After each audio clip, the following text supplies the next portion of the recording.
Будьте благословенны, дорогие друзья. Мы продолжаем наше общение на этой неделе. Это последний день с Киричуком Константином. Человек необычной судьбы, но человек года по свободе. Человек года по свободе в 2014 году в сфере медийного влияния. 300, четверть миллиона человек. И после полгода, 3 месяца работы, F-Factor, это музыкальный проект, который они раскручивают. Ну что ж, ты начал найти призвание, да, благодаря пастору Андрею? Да, я начал, еще когда я продолжал заниматься бизнесом, мой бизнес был связан с торговлей, да, и я много ходил в центре Киева. У меня были точки возле Верховной Рады, возле кабинета министров, возле администрации президента, и я много там ходил, почти каждый день. И когда я там ходил, я смотрел, что что-то не совпадает. Я смотрю, что люди живут плохо. Здесь же все хорошо. Я смотрел, что у меня во дворе плохо. Здесь же все красиво, ухожено, убрано. Я понимал, что какое-то есть несоответствие. Я понимал, что слово «министр» на самом деле обозначает «служитель», от слова «министри», да, служение.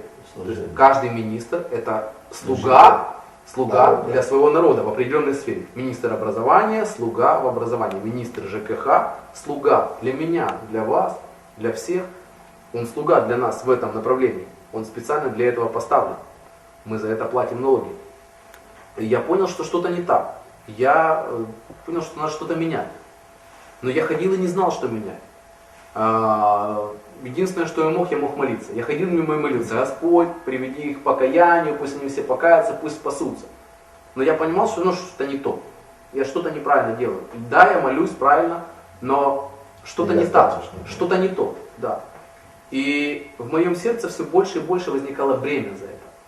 Пока я там ходил, пока я видел все эти митинги, демонстрации, там все там очень много, да, негатива, люди, там у кого-то забрали квартиру, кто-то требует, кто-то президента хочет, кто-то там, то есть постоянно вот это вот. И я начал понимать, что я своими молитвами как бабушка на лавочке, которая говорит, что власть плохая.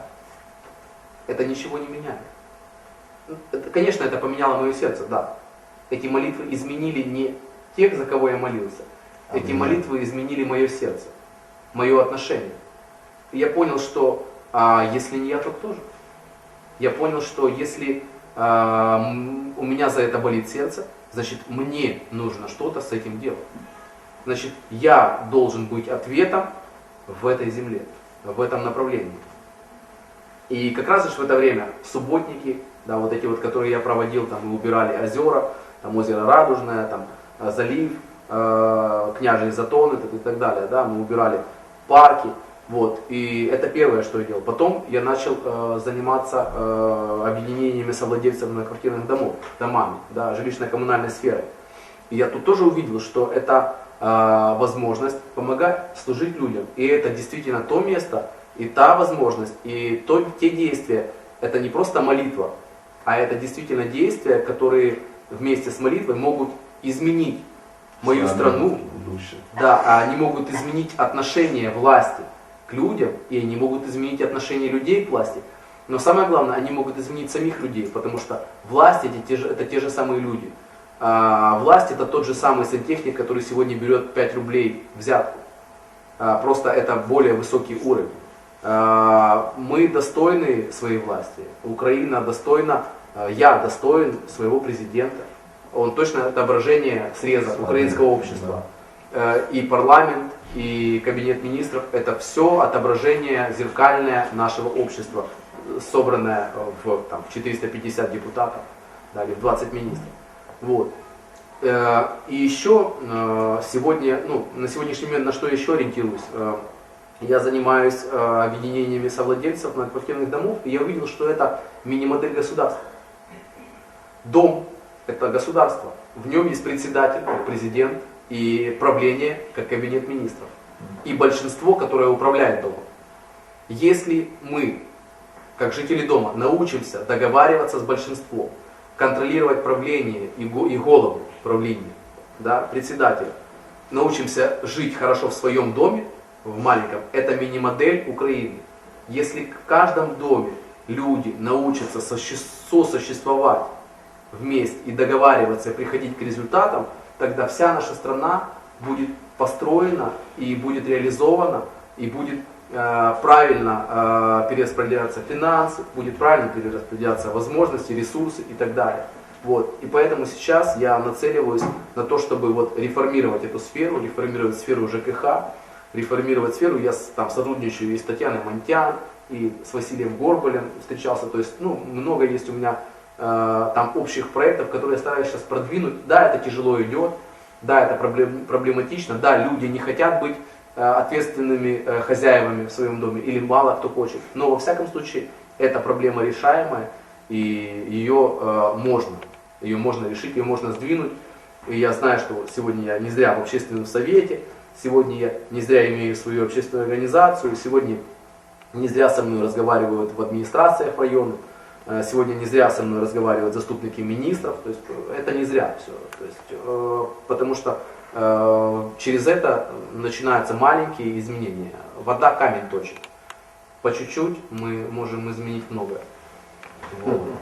Ну а относительно, конечно, проекта, как он начался, вот тот, за который я получил, и вот это вот человек царства, которым меня наградили на годовщине, на 19-й, мы тоже думали о людях.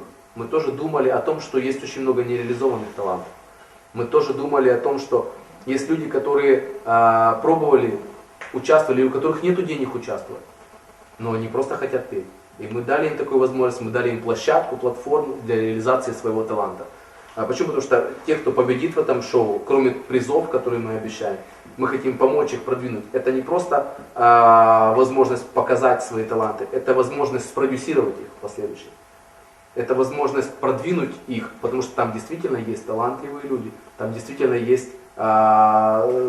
доли и частицы огромного потенциала, который заложен в этих людях и который просто нужно помочь им высвободить. Потрясающе. Ну что ж, Константин и друзья, я думаю, что вы обогатились, просто общаясь с Константином на этой неделе. Спасибо тебе большое.